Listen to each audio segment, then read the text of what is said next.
স্বাগত। এখন সকালে পুরো আয়োজন জুড়ে সঙ্গে রয়েছে আমি তানজিলা খান মেম।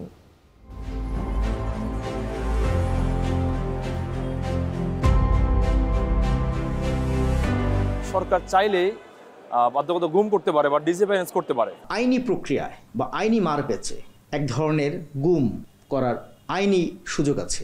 আইনটা কিন্তু দানব আইন, ইটস এ ডেভিল ল। এই কালাকানুন আসলে বাতিল করা উচিত, কিন্তু যখনই যেই সরকার ক্ষমতা আসে সে তখন এটা বাতিল না করে এইটা ব্যবহার করে তাদের নিজেদের ফায়দা হাসিল করত। বিশেষ ক্ষমতা আইনটা একটা কালো আইন, কিন্তু এটা বাতিল করার দায়িত্ব এবং ক্ষমতা রাষ্ট্রের। বিরোধী মত দমনে বারবার ব্যবহার হয়েছে বিশেষ ক্ষমতা আইন 1974। বারবার সরকার বদল হলেও যা পরিবর্তন করেনি কেউ। নিপীড়ন বন্ধে এই কালো আইন বাতিলের বিকল্প দেখছেন না বিশ্লেষকরা। এ নিয়ে এখন সকালে থাকছে বিস্তারিত।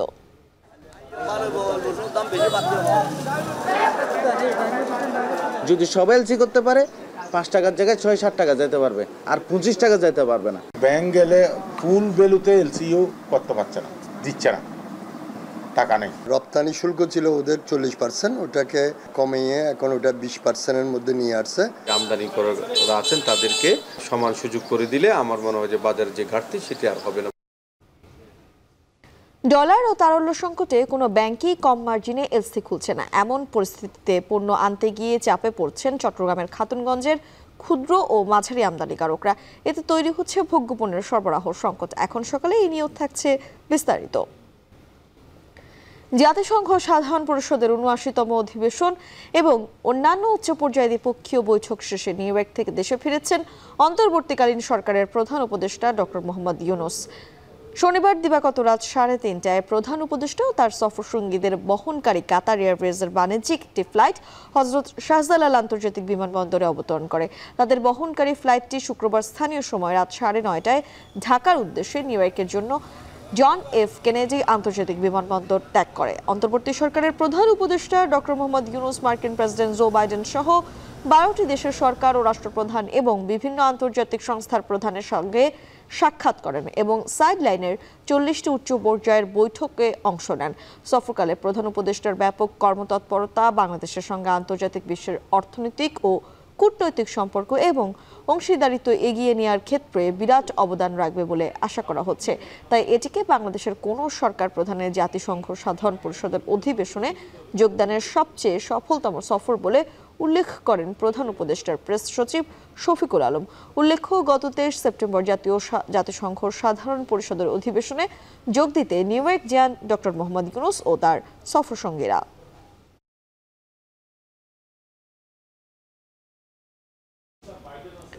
74-এর বাকশাল আর 2024-এর বেআইনি আয়নাঘর। বিনা অপরাধে যে কাউকে গ্রেপ্তার ও দমন কিভাবে হয়ে উঠল আইনগতভাবে বৈধ? কেউ ডাকেন কেউ কালো আইন, আবার কেউ বলেন নিবর্তন বা নিপীড়ন আইন। তবে বারবার সরকারের বদল হলেও বিনা অপরাধে বিরোধী মত দমনের এই আইন পরিবর্তন করেনি কেউ। বিশেষজ্ঞদের মতে সংবিধানের সংশ্লিষ্ট অনুচ্ছেদ ও এই আইন বাতিলের এখন বিকল্প নেই। স্বপন আহমেদের ক্যামেরায় মশিউর অনিকের প্রতিবেদন। বিশেষ ক্ষমতা আইন 1974 কি আছে সে আইনে? বিশেষ ক্ষমতা আইনের 3 ধারায় যেই নিপীড়নমূলক বিষয়টা রয়েছে, এই নিপীড়নমূলক বিষয়টা হচ্ছে একজন মানুষকে সরকার চাইলে বাধ্যবাধকতা গুম করতে পারে বা ডিসঅ্যাপিয়ারেন্স করতে পারে, এবং ডিসঅ্যাপিয়ারেন্স করার পরে সরকার বা আইন শৃঙ্খলা বাহিনী এটা ডিসক্লোজ করতে বাধ্য নয় যে তাকে কেন ডিসঅ্যাপিয়ারেন্স করা হলো বা গুম করা হলো। এটা লম্বা একটা সময়। এই তরুণ আইনজীবীর মতে হজম করতে না পারা গুমের ঘটনা রাষ্ট্রদ্রোহিতার নামেই চালিয়ে দেয়া হতো এই আইনের বলেই। বিশেষ ক্ষমতা আইন, যেটা বঙ্গবন্ধু শেখ মুজিবুর রহমান নিজেই করেছিলেন, সেই আইনে কিন্তু আইনি প্রক্রিয়ায় বা আইনি মারপ্যাচে এক ধরনের গুম করার আইনি সুযোগ আছে। 3 থেকে শুরু করে 14 ধারা পর্যন্ত পরিষ্কারভাবে কিছু প্রিভেন্টিভ ডিটেনশন, যেটাকে আমরা বলি নিবর্তনমূলক আটক, এই সম্পর্কে আলোচনা করা হয়েছে। এবং ভেরি স্পেসিফিকলি 5 ধারাতে ওই আইনের বলাই আছে যে যখন কোনো ব্যক্তিকে নিবর্তনমূলক আটক রাখা হচ্ছে তখন কোথায় রাখা হবে সেই তথ্য আপনাকে দিতে বাধ্য না সরকার। সিস্টেমেটিক্যালি গুম করার একটা অপপ্রয়াস থেকে যাচ্ছে। আইনটা কিন্তু দানব আইন, ইটস এ ডেভিল ল। এবং পরবর্তীকালে এই যে আটকে রাখা যায়, আইন দিয়ে আটকে রাখা যায়, এইটাই শাসক গোষ্ঠীর, বিগত সরকারের শাসক গোষ্ঠী যারা ছিলেন তাদের মধ্যে এই প্রবণতাটা ছিল কাউকে গুম করে দেওয়া। যদি বলা যায় এর সূত্র কোথায়, এর বুদ্ধি কোথা থেকে এলো, এর সে the source of this Aynaghor বলিয়া যাই বলি, এটা কিন্তু 33-এর যে বিধান রচনা করা হয়েছে নিবর্তনমূলক, সূচনা কিন্তু সেখান থেকে শুরু হয়েছে। আইন ও সালিশ কেন্দ্রের পরিসংখ্যান অনুযায়ী 2007 থেকে 2023 সাল পর্যন্ত বাংলাদেশে আইন শৃঙ্খলা বাহিনী 629 জন মানুষ অপহরণ করেছে। এর মধ্যে 383 জন মানুষের খোঁজ এখনো পাওয়া যায়নি। সরকার বদলেছে বারবার, বিভিন্ন সময়ে এই আইনের প্রয়োগ হয়েছে, কিন্তু কেন তৈরি হয়েছিল এমন আইন? দেখুন, 1974-এ যে স্পেশাল পাওয়ার্স অ্যাক্ট আসলো, সেই পাওয়ার্স অ্যাক্টটা আসার পেছনে যে ইতিহাস কাজ করেছে সেটা তো আমরা প্রায়শই রাজনীতিবিদদের বলতে শুনি যে এর মাধ্যমে একটা একনায়কতন্ত্র প্রতিষ্ঠার একটা সুযোগ তৈরি করেছিল সেই সময় সরকার। তাদের মূল উদ্দেশ্যই ছিল যে এই দেশে অন্য কোনো রাজনৈতিক দল থাকবে না, কোনো ব্যক্তি থাকবে না, একমাত্র আওয়ামী লীগই একটা রাজনৈতিক দল থাকবে, রাজনৈতিকভাবে দমন করার জন্য ইচ্ছা মতো যে কোনো লোকের নিয়ে আপনি আটকায় রাখলেন। এই কালাকানুন আসলে বাতিল করা উচিত। প্রত্যেক সরকারই শুধু আন্দোলন করতো যে আমরা বিশেষ ক্ষমতা আইন, কালো আইন এটা বাতিল চাই, কিন্তু যখনই যেই সরকার ক্ষমতা আসে সে তখন এটা বাতিল না করে এইটা ব্যবহার করে তাদের নিজেদের ফায়দা হাসিল করত। সংবিধান সহায়তা করেছে 74-এর এই আইন তৈরিতে, যা এখন সময় বিবেচনায় অপ্রয়োজনীয়। তবু কেন কোনো দলই পরিবর্তন করেনি এই আইন? বিএনপি নেতাও দিলেন তার দলীয় ব্যাখ্যা। এরপরে যতগুলো সরকার আসছে, ধরেন এরশাদ করেন নাই, বিএনপি করতে পারত 91 সনে, কিন্তু তারা আবার ওই যে আন্দোলনে সকলের সাথে 3 জোটের একটা রূপরেখার মধ্যে পড়ে গেছে, যে কারণে তারা আর পরবর্তীতে করতে পারে না। গুম কনভেনশনে স্বাক্ষর করলেন প্রধান উপদেষ্টা ডক্টর মোহাম্মদ ইউনূস। আর এই স্বাক্ষরের ফলে কি পরিবর্তন আসতে পারে বিশেষ ক্ষমতা আইন 1974 আইনের ক্ষেত্রে? সংযোজন করা বলি, অ্যামেন্ডমেন্ট করা বলি, এটা সংসদ থাকতে হয়, আদারওয়াইজ কীভাবে করবে? অনেকে বলে যে রেফারেন্ডাম করে বা গণভোটে করা, গণভোটের বিধানটা বাতিল হয়ে গেছে কনস্টিটিউশন থেকে। নির্বাচিত সরকারের দিকে তাকিয়ে থাকতে হবে, নিবর্তনমূলক আইন বা বিধান কনস্টিটিউশন থেকে কনস্টিটিউশন থাকবে না। বিশেষ ক্ষমতা আইনটা একটা কালো আইন। এটা আমরা আইনজীবী হিসেবে এত বছরের যে আমাদের অভিজ্ঞতা এবং আমরা আদালতের কাছে যে সমস্ত আর্গুমেন্ট করেছি, সেখানে সবসময় বলেছি আইনটা বাতিল হওয়া উচিত। সেটা আজও আমি বলছি, কিন্তু এটা বাতিল করার দায়িত্ব এবং ক্ষমতা রাষ্ট্রের। বিশেষজ্ঞরা মনে করছেন আয়নাঘর বা এই তন্ত্রসংলগ্ন বিষয়গুলোর উৎপত্তি হয়েছে এই ধরনের আইন থেকেই। অন্তর্বর্তী সরকারের সময় গুম কনভেনশনে বাংলাদেশ নাম লেখালেও আনুষ্ঠানিকভাবে বিশেষ ক্ষমতা আইন 1974 এই আইনটি কবে বাদ দেওয়া হবে সেটাই এখন প্রশ্ন হয়ে রইল।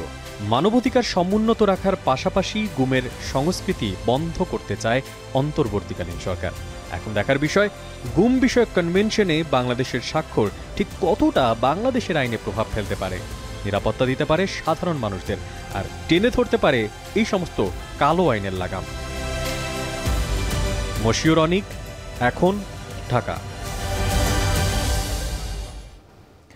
দেশে রাজনৈতিক পট পরিবর্তনে ডলার ও কয়েকটি ব্যাংকের তারল্য সংকটে বিপাকে খাতুনগঞ্জের ভোগ্যপণ্য আমদানিকারকরা। এছাড়া গত সরকারের আমলে বাজার নিয়ন্ত্রণ করা অনেকেই দিয়েছেন গা ঢাকা। এতে দেশের বৃহৎ এই পাইকারি বাজারে কোনো কোনো পণ্যের সরবরাহ সংকট তৈরি হয়েছে, বাড়তে শুরু করেছে দামও। ব্যবসায়ীরা বলছেন সরকার আমদানি বাড়াতে এলসি মার্জিন কমালেও তারল্য সংকট দেখিয়ে কোনো ব্যাংকই কম মার্জিনে এলসি খুলছে না। এতে বাজারের প্রতিযোগিতায় পিছিয়ে পড়ছেন ক্ষুদ্র ও মাঝারি আমদানিকারকরা। শোয়েব রহমানের প্রতিবেদন। চীনের পর দেশে দ্বিতীয় সর্বোচ্চ পণ্য আমদানি হয় প্রতিবেশী দেশ ভারত থেকে, যা মোট আমদানির 18%। আমদানিকৃত এসব পণ্যের মধ্যে বেশি আসে পেঁয়াজ, আদা, জিরা, শুকনো মরিচ, হলুদ সহ মশলা জাতীয় নানা পণ্য। দেশে ভোগ্যপণ্যের সর্ববৃহৎ পাইকারি বাজার চাকতাই খাতুনগঞ্জ। এখানকার কয়েক হাজার আড়তে প্রতিদিন লেনদেন হয় 1,500 কোটি টাকার পণ্য। যার অন্তত 30% বা 450 কোটি টাকার পণ্যই ভারতের।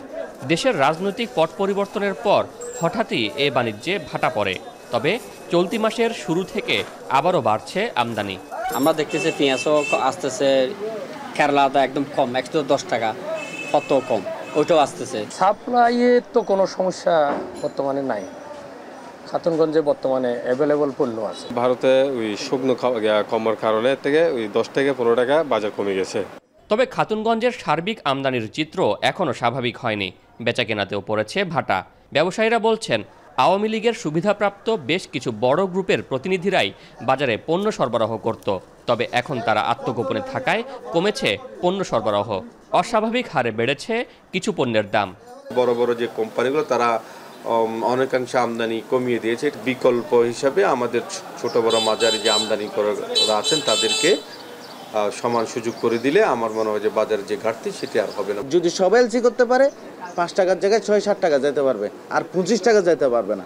যদি একজনই করে তখন 5 টাকার জায়গায় 25 টাকায় সে ফায়দাটা লুটবে। এছাড়া ব্যাংক থেকে এলসি খুলতে মার্জিন তুলে দেওয়ার কথা বলছে সরকার। তবে ব্যবসায়ীদের অভিযোগ, এলসি খুলতে এখনও শতভাগ মার্জিন দাবি করছে ব্যাংক। এরই মধ্যে 7 থেকে 8টি ব্যাংকে তারল্য সংকট চরম আকার ধারণ করেছে। ফলে স্বাভাবিক লেনদেন করতেও বিড়ম্বনার শিকার হচ্ছেন ব্যবসায়ীরা। ব্যাংক গেলে ফুল ভ্যালুতে এলসিও করতে পারছে না, দিচ্ছে না, টাকা নেই। কয়েকটা ব্যাংক হয়তো হাতে গোনা মুষ্টিমেয় কয়েকটা ব্যাংক যাদের সুবিধা দিচ্ছে, ফাটি বিশেষে এরকম সুবিধা দিচ্ছে। ভারত আপনার রপ্তানি শুল্ক ছিল ওদের 40%, ওটাকে কমিয়ে এখন ওটা 20%-এর মধ্যে নিয়ে আসছে। আর যেটা আপনার এলসির যেটা নাফিড রেট ছিল $550, ওটাকে এখন $405 নিয়ে আসছে। এলসি করতে বিভিন্ন ব্যাংক এখনও ডলারের মূল্য নিচ্ছে প্রায় 120 টাকা। এতে বাড়তি মূল্যে পণ্য আমদানি করতে অনীহা প্রকাশ করছেন অনেক আমদানিকারক। শোয়েব রহমান, এখন চট্টগ্রাম। দেশে প্রতি বছর 1,61,000 মানুষ মারা যায় তামাক ও তামাকজাত পণ্য ব্যবহারে। অন্যদিকে তরুণদের মধ্যেও বাড়ছে হৃদরোগ। বিশেষজ্ঞরা বলছেন এর অন্যতম কারণ তামাকের ব্যবহার। গবেষকদের মতে সিগারেটের ব্যবহার কাঙ্ক্ষিত মাত্রায় হ্রাস করে বাড়াতে হবে দাম। তামাকের কর কাঠামোও করতে হবে সংস্কার। বিস্তারিত জানাবেন দেলোয়ার দোলন। তামাক ও তামাকজাত পণ্য ব্যবহারে বাংলাদেশে বছরে 1,61,000 মানুষ মারা যায়। 2018 সালের তামাকজনিত মৃত্যু ও অসুস্থতায় অর্থনৈতিক ক্ষতির পরিমাণ ছিল প্রায় 30,560 কোটি টাকা, যা ওই বছর জিডিপির 1.4%। দেশে তরুণদের মধ্যে তামাক নেয়ার প্রথম ধাপ হিসেবে ধরা হয় সিগারেট। যদিও 2024-25-এর বাজেটে দেখা যায় নিম্নস্তরের সিগারেটের সহজলভ্যতা সামান্য কমলেও বাকি 3 স্তরের সিগারেট আগের চেয়ে অনেকটা সহজলভ্য হয়েছে। দেশে দিন দিন বাড়ছে হৃদরোগ, ক্যান্সার, ফুসফুসের দীর্ঘমেয়াদী রোগ ও ডায়াবেটিস। এর অন্যতম কারণ তামাক পণ্যের ব্যবহার বলে জানালেন এই গবেষক। মানুষ মারা যাচ্ছে অসংক্রামক রোগে, এবং এটার মধ্যে একটা বড় অংশ মানে 30%-এর মতো মারা যাচ্ছে হৃদরোগে। প্রতি মাসে যদি আমরা হিসাব করি তাহলে প্রায় 700 লোক মারা যাচ্ছে আমার কার্ডিওভাস্কুলার ডিজিজে, এবং তার মধ্যে প্রায় 300 লোক মারা যাচ্ছে অপরিণত বয়সে। এটা কিন্তু প্রতিদিনে। সুতরাং একজন লোক যে 14-15 বয়স থেকে রেগুলার স্মোকিং শুরু করে, খুব সহজেই 40 বছর বয়সে গিয়ে তার হৃদরোগের সমস্যা হবে, আর একটু বেশি হলে তার ক্যান্সার হবে। নিকোটিনের সঙ্গে বিভিন্ন ফলের ফ্লেভার মিশিয়ে তৈরি করা হয় ই সিগারেটের উপাদান পানীয় তামাক। এই নানা স্বাদের পানীয় তামাক অনেকে সহজেই আকৃষ্ট হচ্ছেন ক্ষতিকর ই সিগারেটে। বিশেষ করে বিশ্ববিদ্যালয় পড়ুয়া শিক্ষার্থীদের মধ্যে বাড়ছে ই সিগারেট গ্রহণের হার। গেল 5 বছরে বিশ্বে ই সিগারেটের বাজার $6.9 বিলিয়ন থেকে বেড়ে দাঁড়িয়েছে $13.3 বিলিয়ন।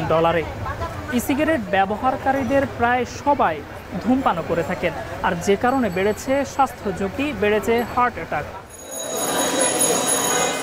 গবেষকরা বলছেন সাম্প্রতিক সময়ে নানা কূটকৌশলের পথ বেছে নিয়েছে তামাক কোম্পানি, যে কারণে শিশুরাও তামাকে আকৃষ্ট হচ্ছে। বাংলাদেশের 91% স্কুল এবং খেলার মাঠের আশেপাশেই তামাক পণ্যের দোকান আছে। ওরা এমনভাবে রাখে একটা বাচ্চাদের যে হাইটটা আছে, তো মোটামুটি বলা হয় যে 1 মিটার হচ্ছে তার আই লেভেল, সেই তারা ওই আই লেভেলে এই তামাকের প্যাকেটগুলো এমনভাবে সুন্দর করে সাজায় রাখে, বাচ্চা যখন তার ধরেন একটা ক্যান্ডি কিনবে অথবা একটা কলম কিনতে যাবে, প্রথমে সে ওই দেখবে হচ্ছে তামাকের প্যাকেটগুলো। বিএটি ব্রিটিশ আমেরিকান টোবাকো বাংলাদেশের ওয়েবসাইট চেক করেন, তাদের যে বোর্ড অফ ডাইরেক্টরস আছে তার মধ্যে 3 জন আছেন যারা সরকারের পদস্থ কর্মকর্তা। পরিবেশ, স্বাস্থ্য ও মাটির গুণাগুণের ক্ষতির বিষয়টি জেনেও তামাক চাষে ঝুঁকছে কৃষকরা।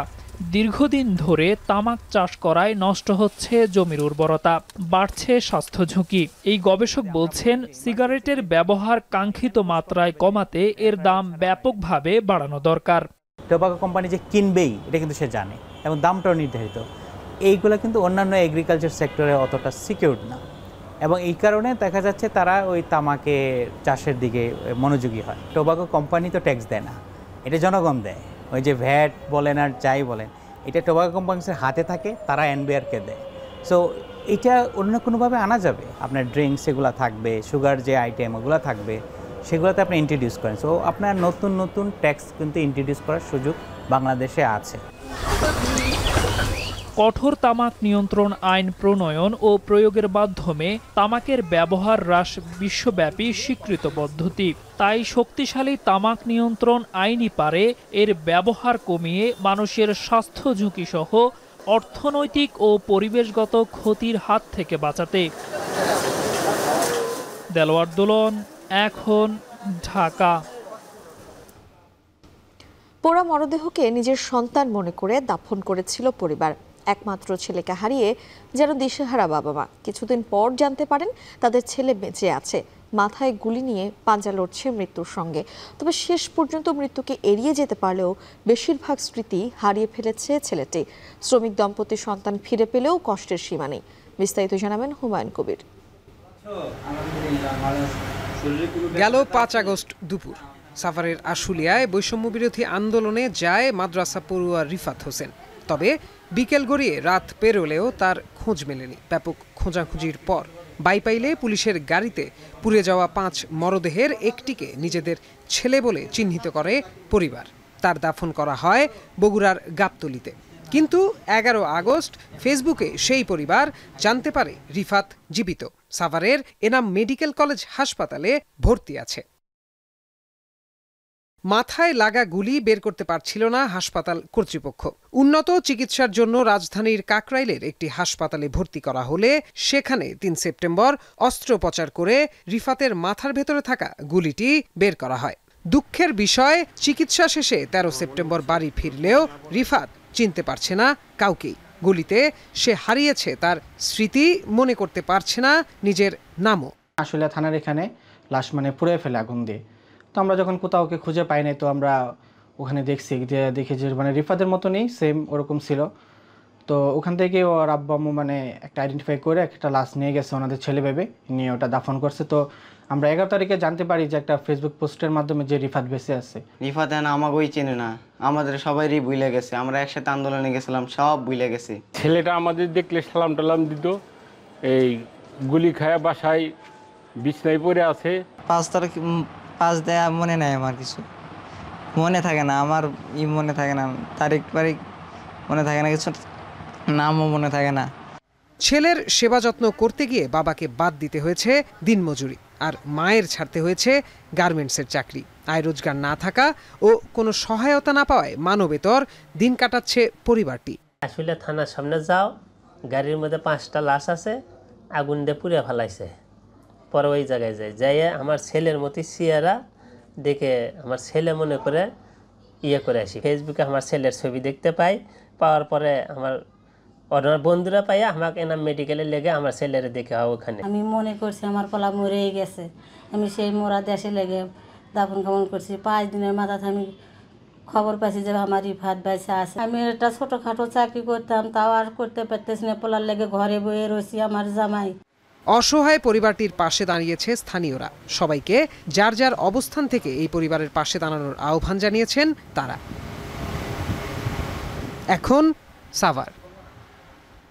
এখন সকালে নিচ্ছে একটা বিরতি, ফিরছি একটু পর, সাথেই থাকুন।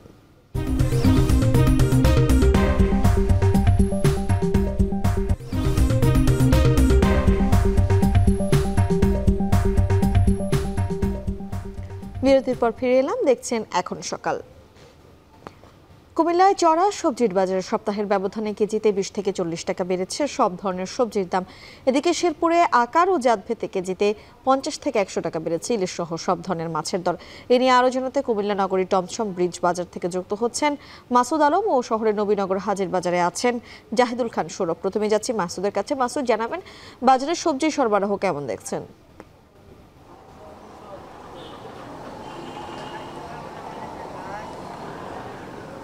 বাজারে আসলে বাজারে যে আজকে যে পরিস্থিতি সেটা কিন্তু গত সপ্তাহের তুলনায় আজকের বাজারে কিন্তু সবজির সরবরাহ কম, এটাই দাবি করছেন খুচরা বিক্রেতারা।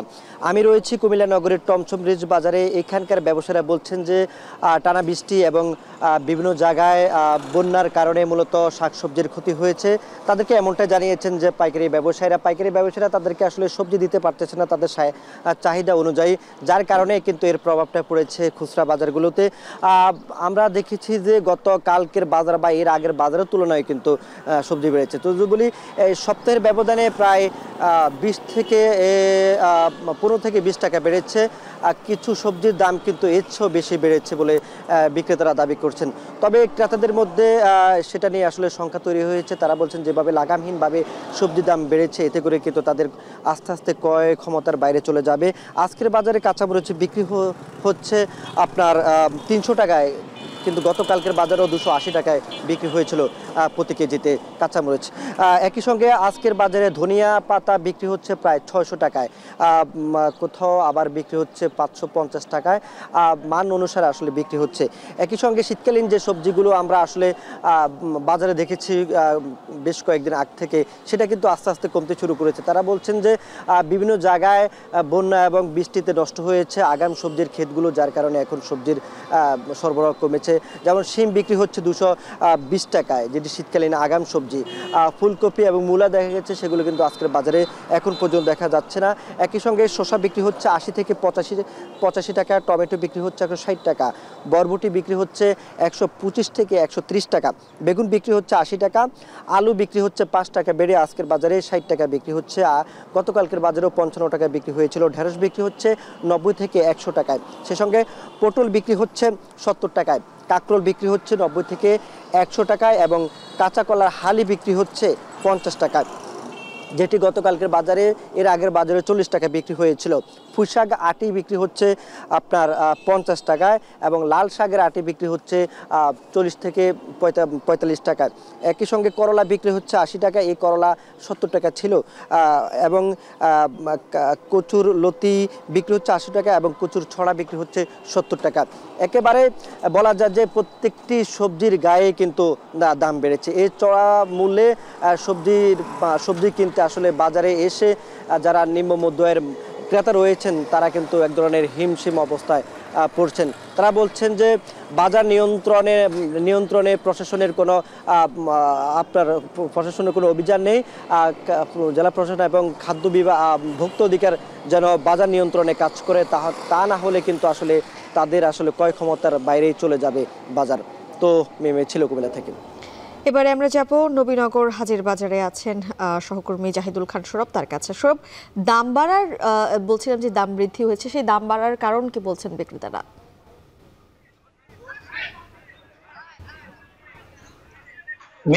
সপ্তাহের ব্যবধানে কিন্তু শেরপুরে প্রায় সব ধরনের মাছের দাম কিন্তু বৃদ্ধি পেয়েছে। তো আমি যদি আজকের বাজার দরটা জানাই, যেমন গত সপ্তাহে দেশীয় সব ধরনের মাছ বিক্রি হয়েছিল 400 টাকা কেজি ধরে, আজকের বাজারে কিন্তু সেটি 50 টাকা বৃদ্ধি পেয়ে 450 টাকায় বিক্রি হচ্ছে।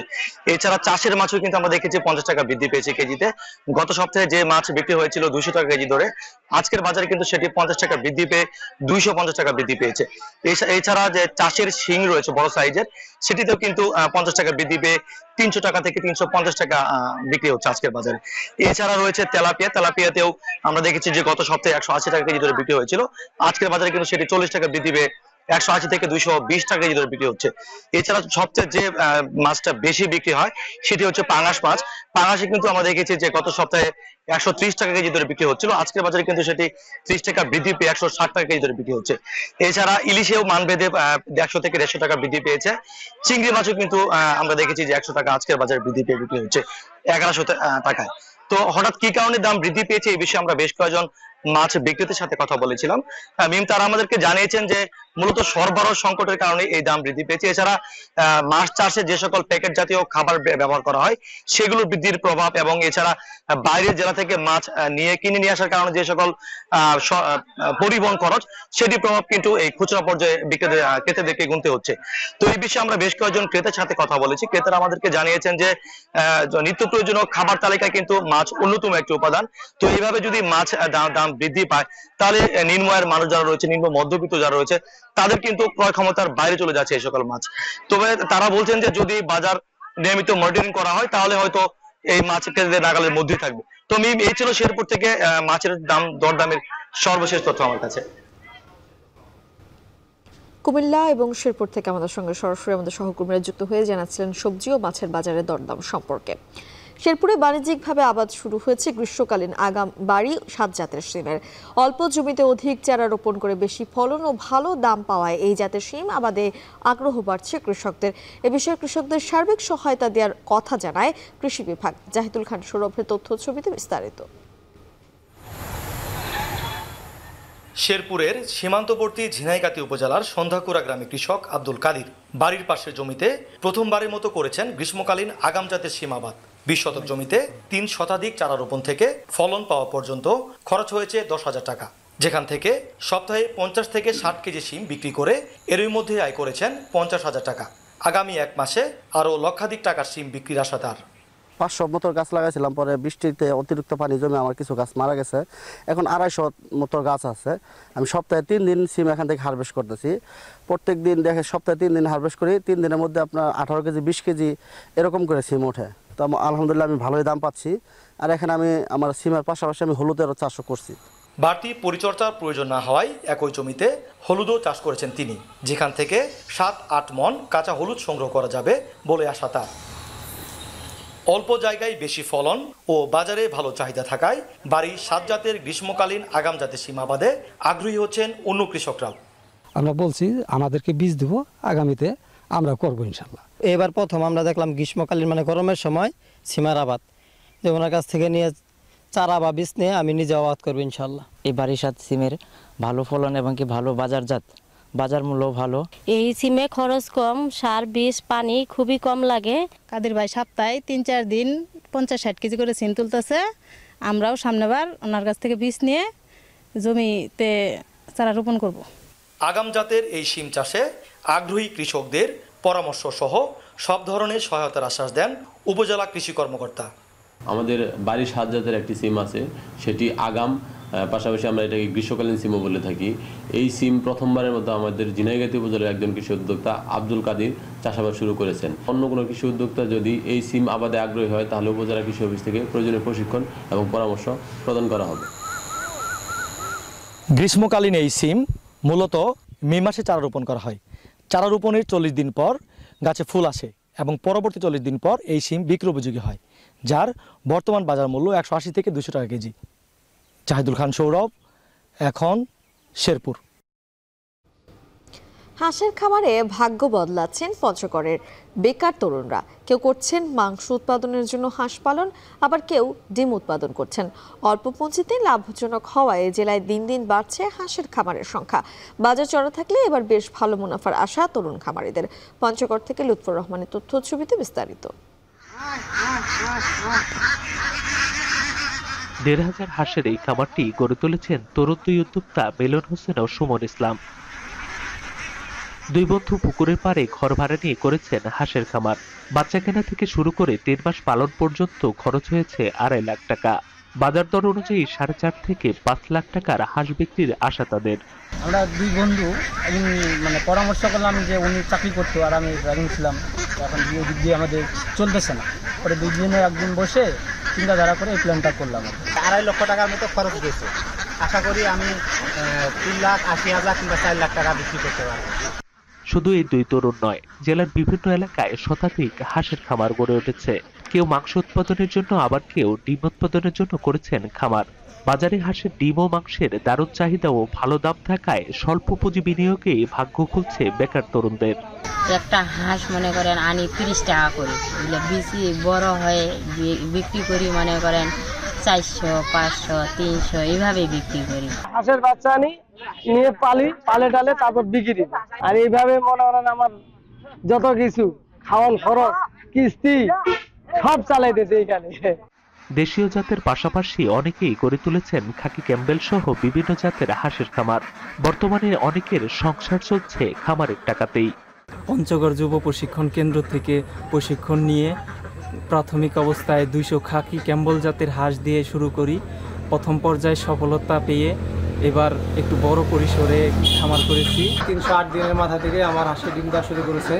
আশাস্বরূপ আমি এবার নিয়ত করেছি আমার হাঁস থেকে অনেক লাভবান হতে পারবো। তবে এসব খামার করার আগে যুব উন্নয়ন অধিদপ্তর থেকে প্রশিক্ষণ নেয়ার পরামর্শ কর্মকর্তাদের। বলছেন প্রশিক্ষণের পর খামার করলে লোকসানের ঝুঁকি অনেকটাই কমে আসে। হাঁসের খামারে আমরা লোনও দিয়ে থাকি। আমরা 60,000 টাকা থেকে 2 লক্ষ টাকা পর্যন্ত আমরা ঋণ দিই। আমি আশা করব আপনারা প্রশিক্ষণ গ্রহণ করবেন এবং ঋণ গ্রহণ করবেন এবং নিজে লাভবান হবেন, আপনার বাড়ির আশেপাশে যুব নারীদের লাভবান করবেন। এক সময় যারা অলস সময় পার করতেন তারাই এখন ক্ষুদ্র পরিসরে হাঁসের খামার করে হয়ে উঠেছেন এক একজন সফল উদ্যোক্তা। লুৎফর রহমান, এখন পঞ্চগড়। এখন সকালে নিচ্ছি আর একটা বিরতি, ফিরছে একটু পর, সাথেই থাকুন।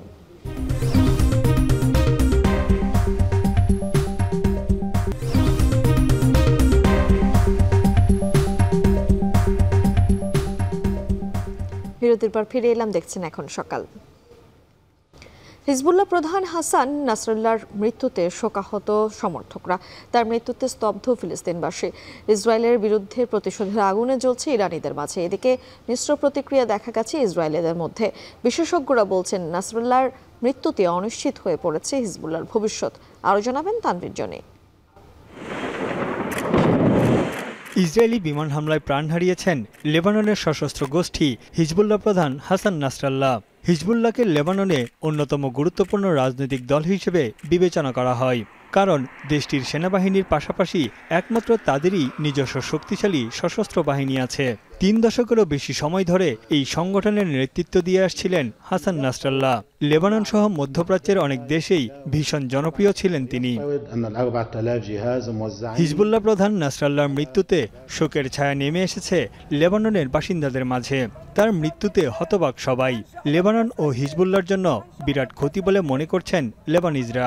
নাসরাল্লাহর এমন মৃত্যু কিছুতেই মানতে পারছেন না তারা।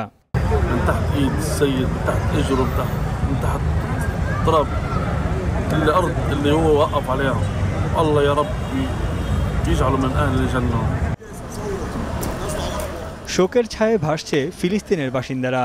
তারা বলছেন ফিলিস্তিনিদের পাশে দাঁড়ানোর জন্যই নাসরাল্লাহকে প্রাণ দিতে হলো। গাজা উপত্যকার গণহত্যায় গোটা বিশ্ব চুপ থাকলেও নাসরাল্লাহর নেতৃত্বে এগিয়ে এসেছিল হিজবুল্লাহ গোষ্ঠী।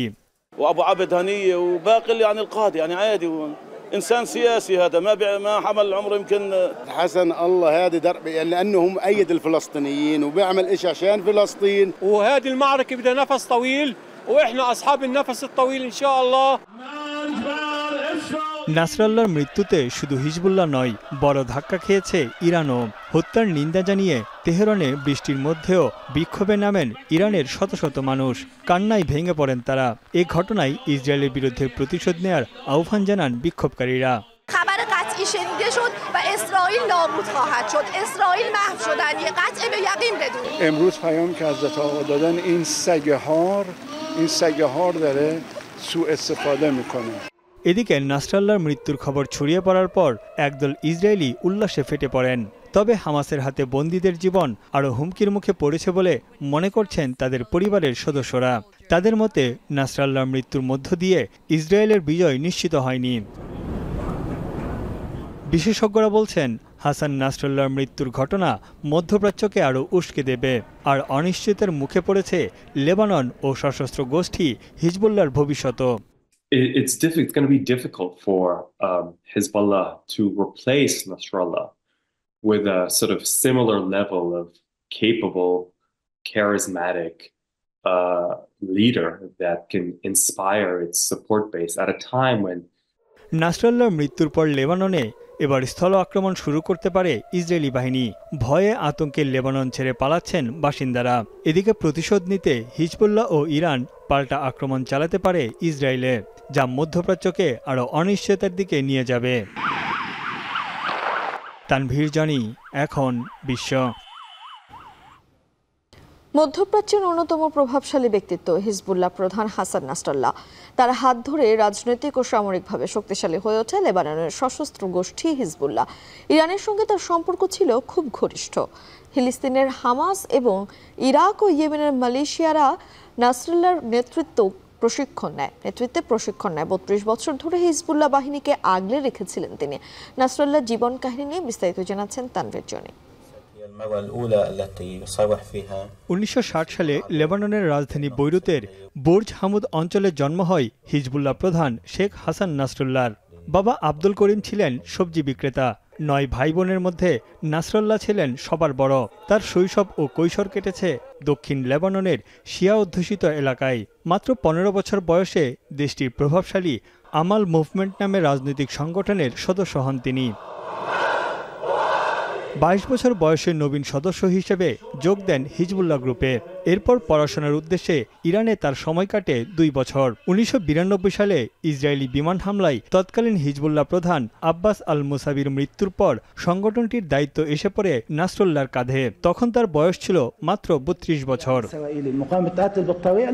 এদিকে ক্ষমতা গ্রহণের পরই হিজবুল্লাহ সামরিক শাখার পাশাপাশি একটি রাজনৈতিক শাখা তৈরির ঐতিহাসিক পদক্ষেপ নেন হাসান নাসরাল্লাহ।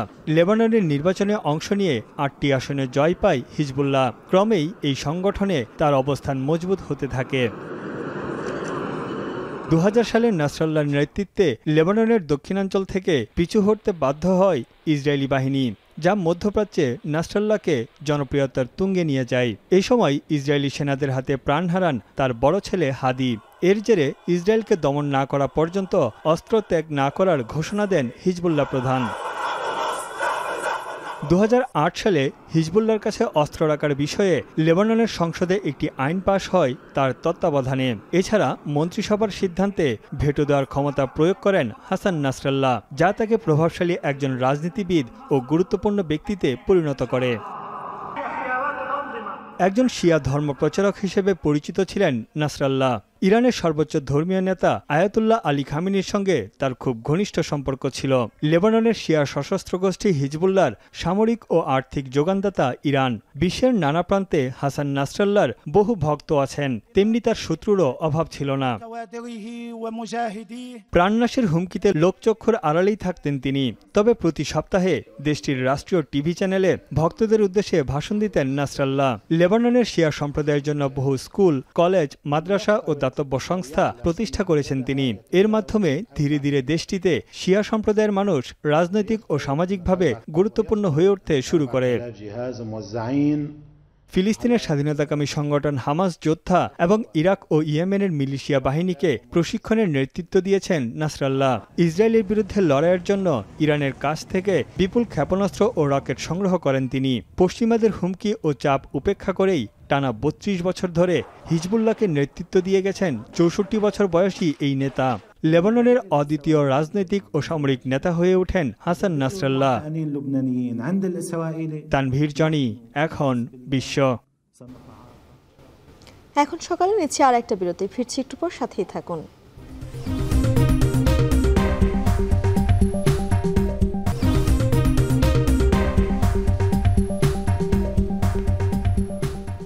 বিরতির পর ফিরে এলাম। এখন সকালে খেলার খবর। ভারতের বিপক্ষে টি-20 সিরিজ চ্যালেঞ্জিং হলেও জয়ের সামর্থ্য আছে বাংলাদেশের, এমনটাই মনে করেন Rishad Hossain. Tiger leg spinner বলেন, সাকিবের অভাব পূরণে পরিকল্পনা সাজাচ্ছেন তারা। এছাড়া বিশ্বকাপের পারফরমেন্স ভুলে সামনে আরও ভালো খেলার কথা জানান রিশাদ। অন্যদিকে ভারত সিরিজে ভালো খেলে আইপিএল খেলার ইচ্ছা পোষণ করেন তিনি। আর অস্ট্রেলিয়ার বিগ ব্যাশেও 2 থেকে 3টি ম্যাচ খেলার সম্ভাবনার কথাও জানান রিশাদ হোসাইন। টি-20 র্যাঙ্কিং 1 নম্বর টিম ইন্ডিয়া, তো ওদের সঙ্গে খেলা অবশ্যই চ্যালেঞ্জিং। তো আমরা আশা করি আমরা সিরিজ জিতে ইনশাল্লাহ আসবো। সাকিব ভাই হঠাৎ করে এরকম ডিসিশন নিচ্ছে, তো আমাদের জন্য অনেক একটা ডিসঅ্যাপয়েন্টের ব্যাপার।